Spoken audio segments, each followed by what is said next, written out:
주의 성령 임재하며 나 안에 우리 안에 주의 성령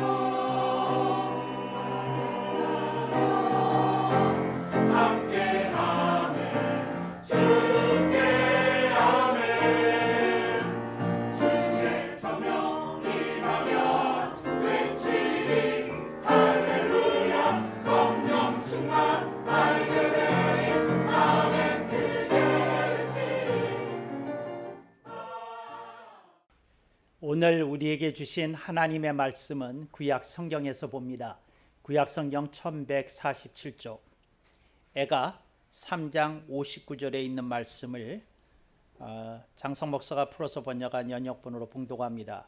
야훼 하나님이시여 나의 억울을 감찰하셨사오니 나를 신원하옵소서. 아멘. 오늘 우리는 성령님 아래 성경 위에 하나님의 말씀을 듣기를 원합니다. 오늘 여러분들이 주목하실 설교 제목은 억울증을 어떻게 하나입니다.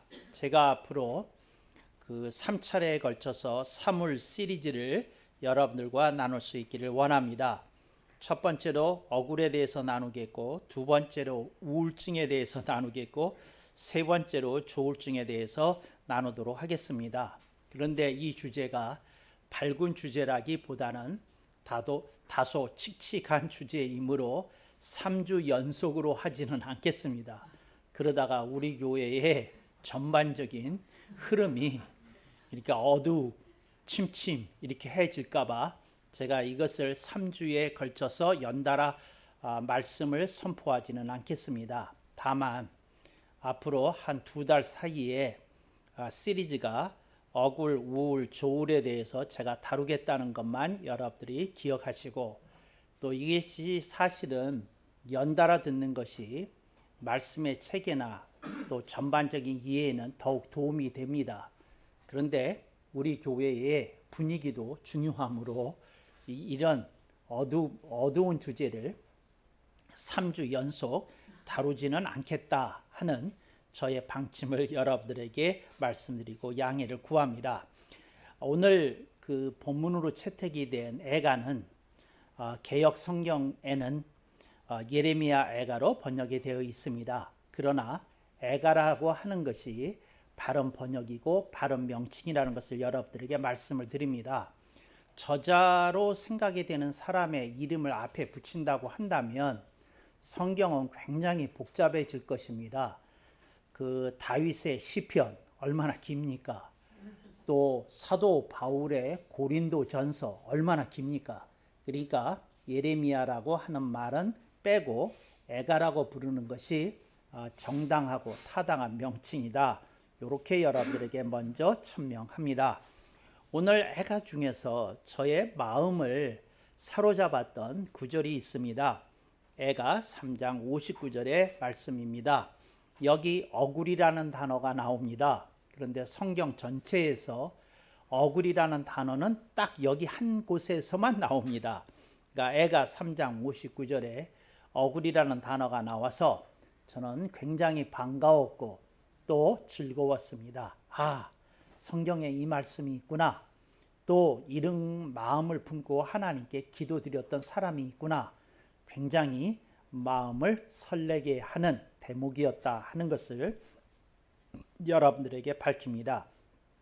오늘 본문에 있는 기자는 이게 예레미야로 추정이 됩니다. 그가 말합니다. 야훼 하나님이시여 나의 억울을 감찰하셨사오니 하고 얘기합니다. 그래서 자기가 당한 억울에 대해서, 그리고 자기가 당한 고통에 대해서, 또 자기가 당한 그런 소외에 대해서 저는 이야기하더라 하는 것입니다. 그래서 여러분들은 인생을 살면서 몇 차례 억울을 체험하셨는지 잘 모르겠습니다. 저는 제 인생에서 한 서너 차례 정도 억울하다 하는 그런 감정을 강렬하게 품었던 적이 있습니다. 제가 이 억울하다 하는 느낌을 이렇게 가졌게 된 것은 몇 가지 사건이 있는데 그 중에 하나를 공개하면 제가 그 초등학교 1학년 2학기 때 영원히 저희 어머니와 헤어지는 사건이 발생을 합니다. 근데 저는 그것이 억울했어요. 다른 집에서는 다 어머니가 살아계신데 왜 우리 집에만 이런 일이 있어야 되느냐.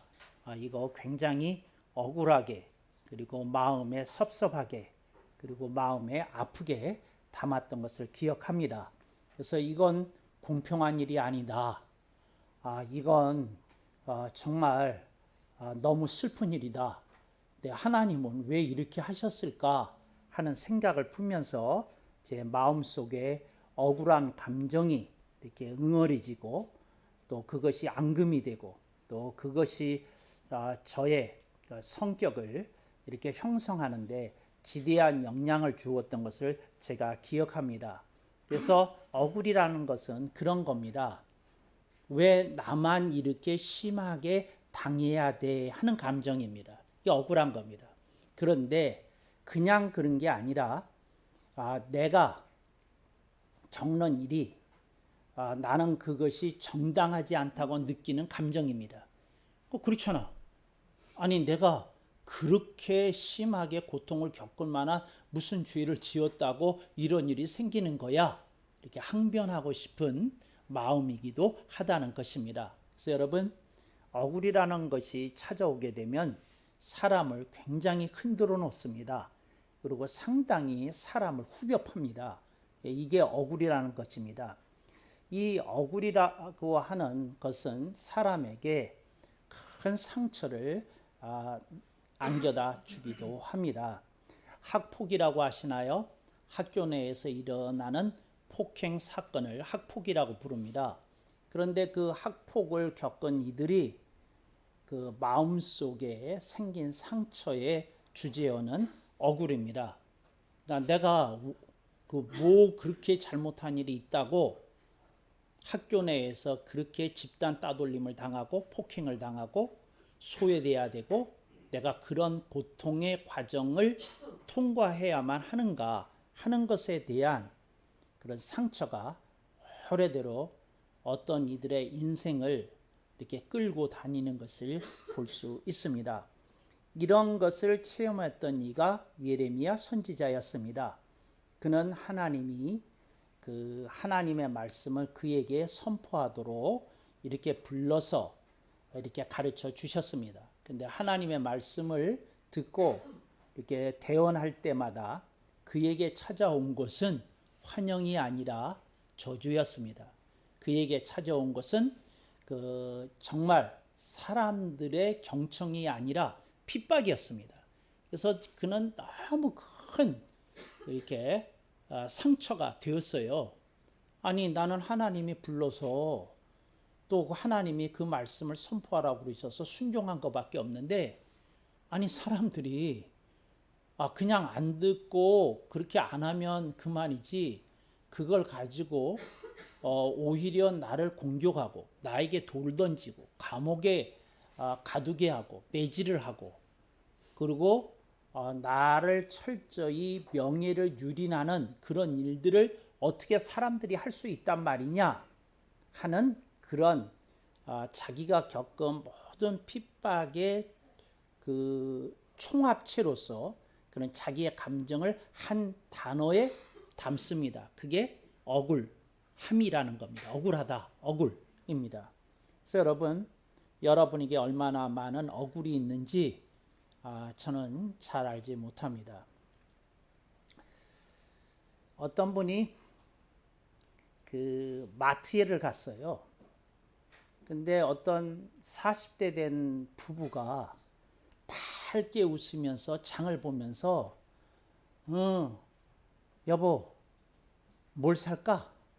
삼겹살 살까? 그렇지 않으면 목살 살까? 뭐 이런 대화를 나누는 걸 어떤 남자가 쳐다보게 되었어요. 그러면서 마음에 이렇게 뭐라고 그래야 되나? 불 같은 것이 이 그 배 아래에서부터 확 하고 얼굴까지 올라오는 걸 체험했는데, 그 말한 여자가 누구였는고 하니 그 자기를 배신하고 그 바로 옆에 있는 남자와 불륜을 하고 이혼을 하고, 그리고 이혼이 끝나자마자 결혼 신고를 하고 신혼부부처럼 사는 그 자기의 옛 아내를 그 밝게 웃으면서 둘이 행복해하는 모습을 이렇게 남자가 본 거예요. 그런데 그 남자가 확 하고 열이 받아서 그 주체할 수 없는 감정에 휩싸이게 되는데, 그런 감정이 뭐냐? 이게 억울하다는 겁니다. 억울하다는. 또 하나는 이런 얘기가 있어요. 어떤 목사님이 하나님이 분명하게 자기한테 교회를 개척하라고 그러셨대. 그래서 교회를 개척했어요.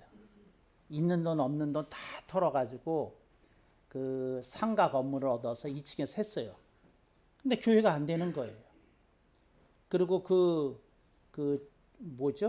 월세 보증금으로 했던 돈이 점점 다 까먹고, 이제는 그 한 달만 더 지나면 그 보증금이 다 사라지기 때문에 이제 집주인이 요구를 하면 건물을 비워주는 지경까지 간 거예요. 근데 이 목사님이 그 교회를 갔는 노예를 갔는데, 노예에 가서 너무 딱하니까 노예 회계에다가 이 얘기를 한 거예요. 그 목사님, 내가 너무 딱한데 노예에서 도와줄 길이 있으면 석 달치 정도 이렇게 그 월세라도 조금 그 대출을 노예에서 좀 대출이라도 좀 받고 싶고 도움이라도 받고 싶은 마음이라 뭐 그런 얘기를 했던 것 같아요. 그랬더니 그 노회장님께 말씀을 드리겠다고. 그래서 이제 노회장님께 말씀을 드려서 이제 노예 임원회가 열리고 거기에 그분을 오라고 그래가지고 이렇게 얘기를 하는데, 선뜻 아무도 그 노회장이 이 안건 어떻게 처리하면 좋겠습니까? 도움을 주든지 대출을 하든지 하는 얘기를 하는데, 그런데 한 1분인데 그 1분 사이에 아무도 좀 도와주죠? 좀 어떻게 하죠? 하는 얘기를 그 1분 동안 안 한 거예요. 아무도. 그러니까 무슨 이유인지 하여튼 안 한 거예요. 근데 그 목사님이 굉장히 모욕감을 느끼고 그 1분 사이에 벌떡 일어나서 눈물이 그렁그렁한 얼굴로 이제 노예 사무실을 박차고 나갔다는 거예요. 그 1분 사이인데 그런 감정이 느껴서 나갔다는 거예요. 근데 그분이 느꼈던 감정이 뭐냐면 억울이에요. 하나님이 교회 개척하라고 해서 개척했는데, 근데 교회를 이렇게 안 되게 해주시고, 그럼 문 닫을 지경까지 모시고, 또 노예에 와서도 이런 대접까지 받나? 뭐 하여튼 그런 복잡한 감정에 휩싸여서 그렇게 했는데, 그분이 저한테 얘기했을 때 그 무슨 뜻이었느냐면 억울하다. 그러니까 왜 내가 인생에서 이런 대접을 받아야 되나 확 하고 이렇게 이제 올라오는 거거든요. 그래서 이게 억울하다 이런 거였고, 또 한 번은 이런 일이 있었어요. 어떤 일이 있었느냐면 유도 선수인데 게임을 하는데 상대방 선수가 늘 자기한테 지던 선수인데 그 자기의 왼발에 상처가 있는 걸 알고는 게임을 이기려고 하는 게 아니라 그 왼발을 집중적으로 공격을 하는 걸 이렇게 느껴지는 거예요. 이렇게 왼발을 집중적으로 공격을 하는 걸. 근데 그때 무슨 느낌이 확 왔느냐면, 내가 당신 왼발을 손 볼 거야. 근데 오늘 경기는 내가 지더라도 당신에게 상처를 안겨서 한 달 후에 있을 선발전에는 너 못 나오게 할 거야. 이제 어떤 그런 계산 같은 게 느껴지더라는 거예요. 그래서 그날 게임하는 건 그렇게 중요한 건 아니었는데 선발전이 한 달 뒤에 있는데 같은 팀 내에 있는 자기의 라이벌처럼 느끼는 그 선수가 자기의 왼발을 그렇게 집중적으로 공격을 해서 결국 부상을 당했어요. 그랬는데 이제 이런 마음이 드는 거죠. 이게 뭐지? 왜 이런 일들이 세상에 일어나고 왜 악한 사람들이 잘 되는 거지? 뭐 이런 마음이 이렇게 복잡스럽게 막 일어나는 거니까 확 하고 올라오는 거예요. 여러분, 이걸 억울증이라고 그래요. 이걸 심리학에서는 화병이라고 그러고. 그러니까 억울증이 있어요.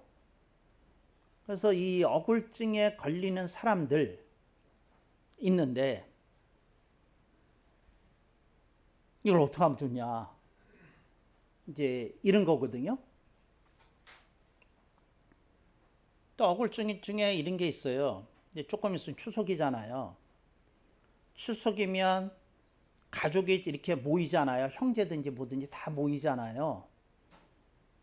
이제 그러면 그 분위기가 어떻게 돌아가느냐 하면 나이 순으로 돌아가는 게 아니고 형제 나이 순으로 돌아가는 게 아니고 누가 잘 사느냐 못 사느냐 순으로 돌아가요.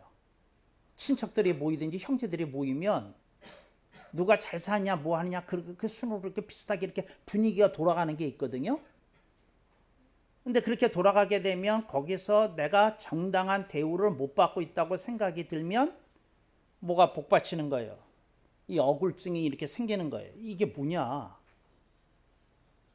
나보다 마음씨가 나쁜 쟤는 잘 되고 내가 뭐 그렇게 잘났다고 말하고 싶은 마음은 아니지만 저놈보다는 내가 인생을 그렇게 바르게 살았다고 생각하는데 쟤는 잘 되고 나는 이렇게 안 된 게 이게 뭐냐?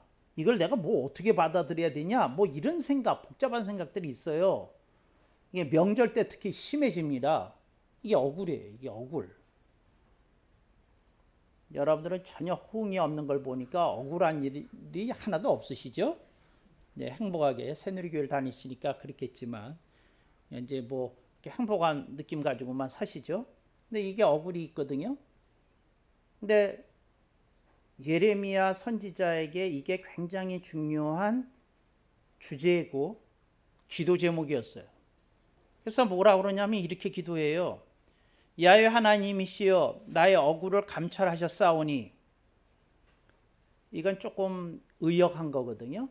원문을 읽어보면 감찰의 느낌은 아니고 하나님이 내내 지켜보셨사오니 뭐 이런 뜻이에요. 근데 하나님이 지켜보셨다는 말을 감찰로 바꾼 건 뭐냐면 하나님도 내용을 파악해 보시면 내가 억울한 거 확인이 되실 거라는 강렬한 뜻을 심기 위해서 감찰이라는 단어를 사용해서 이렇게 번역을 한 거예요. 그러니까 이 뜻이 내용상으로 더 맞아요. 내용상으로는. 야훼 하나님이시여 나의 억울함을 내내 지켜보셨사오니 하는 것보다 하나님이 조사를 해봤는데 내가 억울한 거로 하나님도 동의하시는 결론이 나셨잖아요. 뭐 이제 이런 얘기를 하는 거예요. 근데 그만큼 억울하다는 거죠. 하나님이 동의할 만큼 억울한 나입니다. 근데 나를 신원하옵소서. 여기 신원이라고 하는 말은 뭐냐면 불의를 바로잡는 걸 신원이라고 그래요. 불의를 정의로 바로잡는 걸. 그러니까 어떤 사람이 무고로 나를 찔렀는데 그 무고를 걸었던 사람이 무고죄로 이렇게 그 심판을 받게 되는 걸 신원이라고 그래요. 그러니까 어떤 사람이 잘못했는데 일시적으로 승리를 했어요.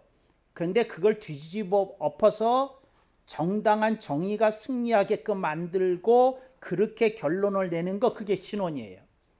하나님, 내가 억울한 일을 당했으니 나의 이 억울함을 풀어주세요. 신원이에요. 신원을 해달라고 이렇게 하나님께 얘기하더라는 거죠. 근데 저는 여러분에게 이 본문을 소개하면서 저는 여러분에게 그 제안을 하려고 그래요. 이런 일이 여러분에게 닥쳤을 때 여러분이 어떻게 사셔야 되는지, 어떻게 생각을 해야 되는지, 어떻게 마음가짐을 가져야 되는지, 또 어떻게 대처해야 되는지 그거에 대해서 생각하려는 거예요. 신혼이 일어나면 얼마나 좋겠어요. 근데 신혼이 일어나도록 하기 전에 여러분들이 어떻게 대처하느냐고요. 그래서 제가 억울한 일을 당했을 때 제가 마음속에 좀 생각했어요. 이걸 어떻게 하냐, 어떻게 하냐, 어떻게 하냐. 그래서 저는 억울한 일을 당할 때마다 그런 마음가짐 가지고 살아요. 그래서 여러분, 저는 억울함에 대해서 조금 아는 사람이에요. 그래서 여러분들이 혹시 저처럼 억울한 케이스에 걸리신 분이라면 여러분의 목사가 어떻게 대처했는지를 알려드릴 테니 여러분 그것이 주님의 뜻이라고 이렇게 클릭이 되시면 여러분들도 그렇게 해보시라고 지금 말씀드리려는 것입니다. 저는 어떻게 하느냐 하면 아버지 필히 전화 위복이 되게 하옵소서 그래요. 지금 억울한 일을 당했어. 이거 화야. 근데 하나님 화가 화에 머무르면 안 됩니다. 재앙이 재앙에 머무르면 안 됩니다. 실패가 실패에 머무르면 안 됩니다. 하나님 이것이 하나님이 주시는 복이 되고 축복이 되게끔 바꿔주시옵소서. 이게 제가 하는 태도예요. 여러분 억울하잖아. 실패까지 했는데 배신까지 당했는데 내가 불행까지 끌어안아야 된다 그러면 너무 힘들잖아. 말이 안 되잖아. 그러니까 바꿔야 되는 거예요. 전화위복이 되게끔 바꿔야 되는 거예요. 그래서 여러분 이렇습니다. 행복하게 사는 배신을 때린 그런 배우자보다도 더 행복하게 살아야 돼. 더 행복하게 살아야 돼요. 그게 진정한 복수야. 그 사람이 망하도록 기도하는 것보다 그 사람보다 내가 7배는 더 행복하게 살아야 되겠다. 행복하게 살아야 돼요. 그런데 여러분 이게 안타까워요. 배신을 한 사람들은 되게 잘 살더라고.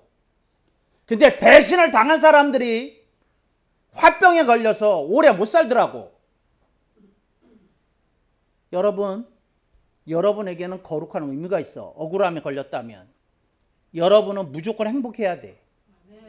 그리고 여러분에게 억울함을 안겨줬던 사람보다는 7배 행복하게 살아야 돼요.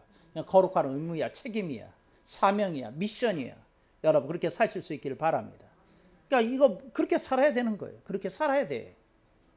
정말이에요. 여러분들이 그렇게 살아게 될 때에 하나님이 여러분의 삶을 통해서 말씀하시고자 하는 게 일어나게 되는 거예요. 어떻게 일어나게 되는 거예요. 여러분의 표정을 여러분을 배신한 여자가 쳐다볼 수 있어. 그러니까 거울을 보고 다녀. 혹시 길을 가다가 내 배신녀가 날 쳐다보면 행복한 웃음을 지어야 하리. 연습해야 돼. 연습해야 돼. 거울 보고. 연습해야 돼. 연습해야 돼. 연습해야 돼. 여러분 행복하게 사세요. 정말이에요. 그냥 나는 이렇게 얘기하고 싶어요. 그냥 이유 따질 것 없이 뭐 상황 따질 것 없이 그냥 무조건 여러분들은 행복하셔야 돼요. 왜? 하나님이 여러분이 힘들면 주님도 힘들어 하시니까 여러분들이 그렇게 일어나시면 좋겠다. 그게 진짜 의미의 신원이에요. 그러니까 뭐냐면 나를 힘들게 한 사람이 벌받는 그런 낮은 수준의 신원만 생각하지 마시고 내가 진정한 의미의 웃음을 찾고 진정한 의미의 행복을 찾고 진정한 의미의 인생의 보람을 찾아야겠다. 여러분은 웃음을 찾아야 되고 행복을 찾아야 되고 보람을 찾으실 수 있기를 바랍니다. 근데 이런 일을 겪는 사람들에게 제가요 마음이 약해요. 그래가지고요, 하나님이 반드시 축복을 주실 것입니다, 이 얘기부터 못해요. 믿음이 작아가지고 뭐라 그러냐면, 약국에 가 우황청심원 사. 화가 올라오면 우황청심원 하나 먹어. 그러면 얼굴에 있었던 그 붉은 기운이 밑으로 내려가. 그러니까 우선 우황청심원부터 먹어, 이렇게 얘기하거든요. 내가 어느 제약사에서 나온 사람 같네. 근데 하여튼 일단 드세요. 제가요, 안타깝게 여기는 건 이 억울함을 체험한 이들이 심장이 약해요. 심장이 확 하고 그 열기를 받아가지고 심장이 견디지 못해. 그러니까 우황청심원이라도 드셔서 심장을 좀 안정화시키시고, 그 다음에 오늘 말씀을 가지고 자신을 이렇게 추스려서, 아, 내가 세 가지를 꼭 챙겨야겠다. 예수님 안에서 웃음을 챙기고 행복을 챙기고 인생의 보람을 챙겨야 되겠다. 이런 마음 가지고 이렇게 사실 수 있기를 주님의 이름으로 축복합니다.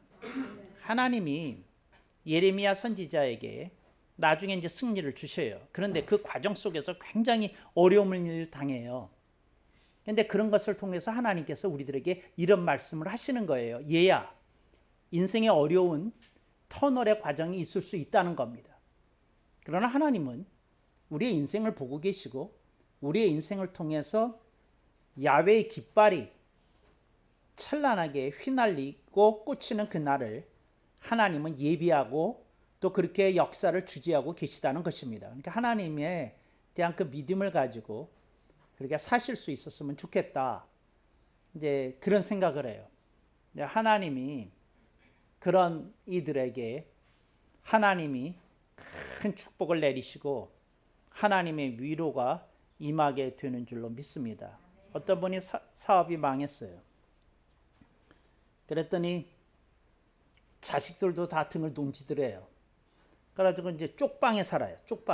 쪽방이 어떤 데인지는 여러분이 잘 아실 테니까, 모르시는 분은 인터넷 뒤져서 좀 알아보세요. 근데 그 쪽방에 사셔요.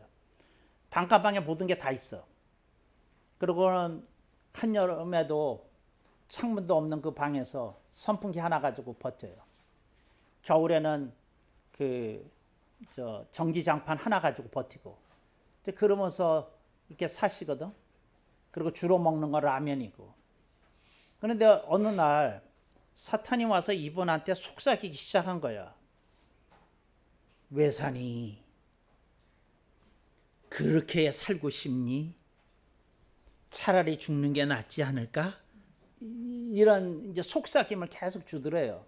근데 이 쪽방으로 이제 이렇게 그 다니는 사회복지사가 있었는데, 그 사회복지사 이분이 예수님 믿는 집사님이었대. 근데 표정이 너무 갈수록 어두워지니까 힘내라 그러면서 이분이 이제 이렇게 들어온 반찬도 갖다 드리고 쌀도 갖다 드리고 라면도 갖다 드리고 이제 그런 역할을 하시는 분인데, 그래서 물어봤더니 그런 얘기를 하더라는 거예요. 그래서 마음속에 이런 경우는 어떻게 얘기를 해야 되는 거지? 그러니까 이제 본인이 생각해 본 거예요. 쪽방에 있다. 먹는 건 주로 라면이다. 김치다. 그리고 찾아오는 자식들도 아무도 없고 인생에 기댈 데도 없고 모두 없다. 억울함이 꽉 차 있다.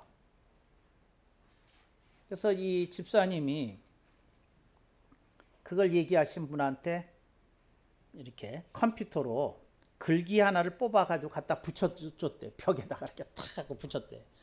그러면서 그분한테 말하기를, 마음이 속상하실 때마다 이거 한번 읽어보세요, 그랬더니 있어요.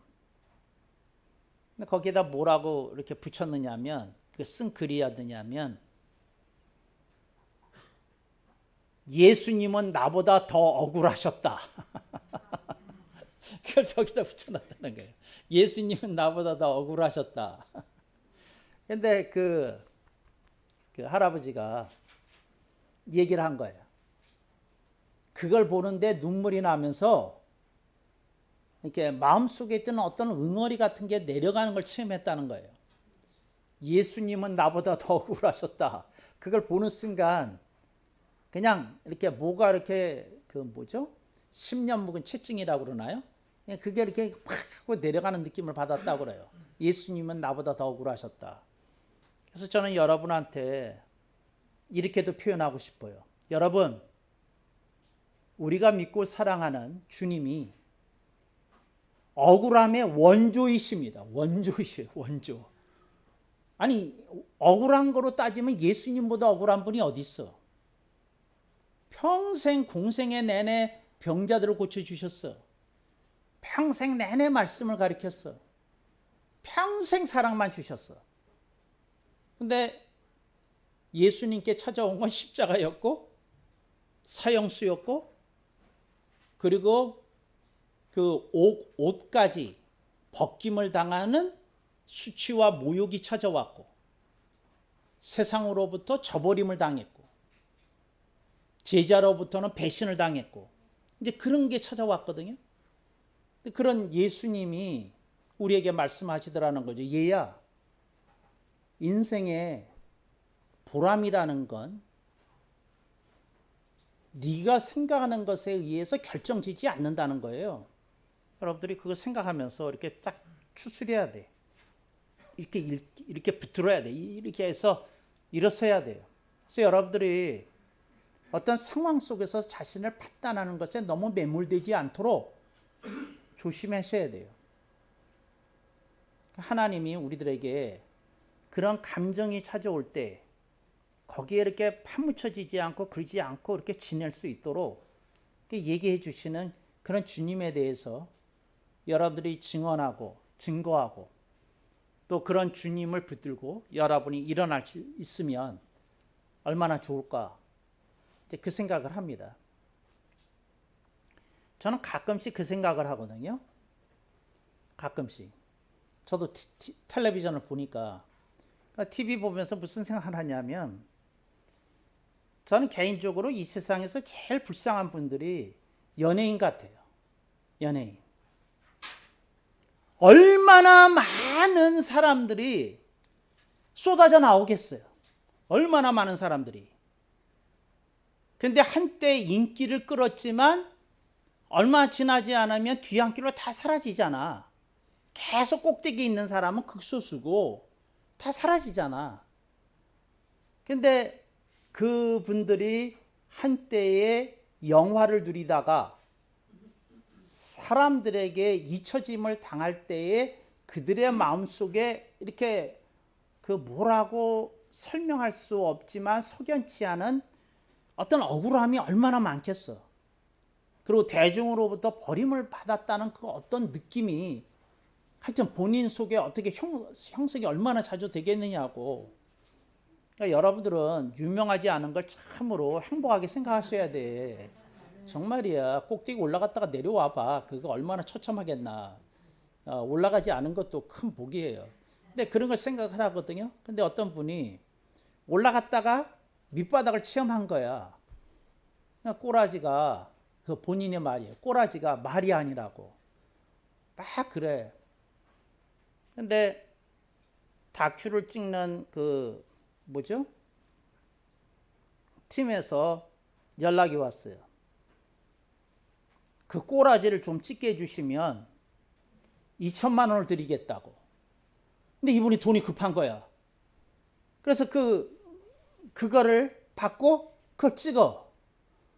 찍는데 그리고 그 대목 속에도 그 말이 나왔어. 그런데 뭐라고 얘기하느냐면 사실은 말이야. 내 자존심이 이거 찍고 싶었겠어? 아니지. 근데 꼬라지가 말이 아니다 보니까 돈이 그거를 이기게 하더라고. 그러니까 그 돈을 받기 위해서 자기 꼬라지를 보여주는 그 다큐를 찍는 거예요. 근데 저는 그걸 보면서 이런 생각을 한 거예요. 그 무슨 생각을 했느냐면 돈이 저렇게 힘이 있구나. 돈이 저렇게 힘이 있구나. 그래서 저는 이런 생각을 한 거예요. 믿음이 저렇게 힘을 쓰지 못하는 이유가 뭘까? 여러분, 저는 여러분에게 얘기합니다. 여러분이 억울한 처지에 걸렸을 때의 여러분의 믿음이 어떤 이가 기대는 돈보다 훨씬 더 위력적이어야 돼. 어떤 일이 위로가 되고 힘이 된다고 하는 그 돈보다 훨씬 더 힘이 있는 게 여러분의 믿음이 돼야 된다고요. 그 믿음이 여러분의 삶을 이게 한 단계 다른 차원으로 이렇게 옮겨갈 거예요. 이렇게 옮겨갈 거예요. 그걸 어떻게 설명하나? 이게 그걸 옮겨갈 거예요. 근데 그 층에 있을 거예요. 다른 층으로 가야지. 어떤 이들 사는 모습을 보면 이렇게 말하는 것 같아요. 저는요 그냥 이렇게 살려고 그래요. 이렇게 살면 안 되거든. 다르게 살아야지. 근데 그렇게 다르게 살려고 그럴 때 그 사람을 다르게 살게 할 수 있는 힘이 어디서 오냐? 믿음에서 오는 거예요. 본문 다시 봐요. 야훼 하나님이시여 나의 억울을 감찰하셨사오니 나를 신원하옵소서. 이 말은 뭐냐면 내가 믿고 기대할 분은 야훼 하나님 당신밖에 없나이다. 이 고백을 드리고 있네. 이 고백을. 나는 하나님에 의해서 탈출을 하고 해방을 하고 승리를 하고 하나님께 영광을 돌리는 자리까지 나아갈 것입니다. 이 얘기를 하고 담고 이 얘기를 하는 거예요. 이걸 담고. 여러분들이 그런 고백을 드릴 수 있어야 돼요. 나는 그런 믿음으로 하나님께 이렇게 나가는 그런 자리까지 나가겠나이다. 예레미야 선지자가 눈물 속에서 했던 이 기도처럼 여러분의 삶 속에 하나님을 향한 호소가 믿음으로 올려져야 된다는 거죠. 그러니까 여러분 자신을 붙들고 일어나려고 하지 마세요. 하나님께 붙들려서 일어날 수 있도록 여러분이 믿음을 챙기셔야 돼. 그 믿음이 여러분을 해방시키시고 하나님께 영광을 올리는 자리까지 인도하리라고 믿습니다. 그런 인생 되기를 축복합니다.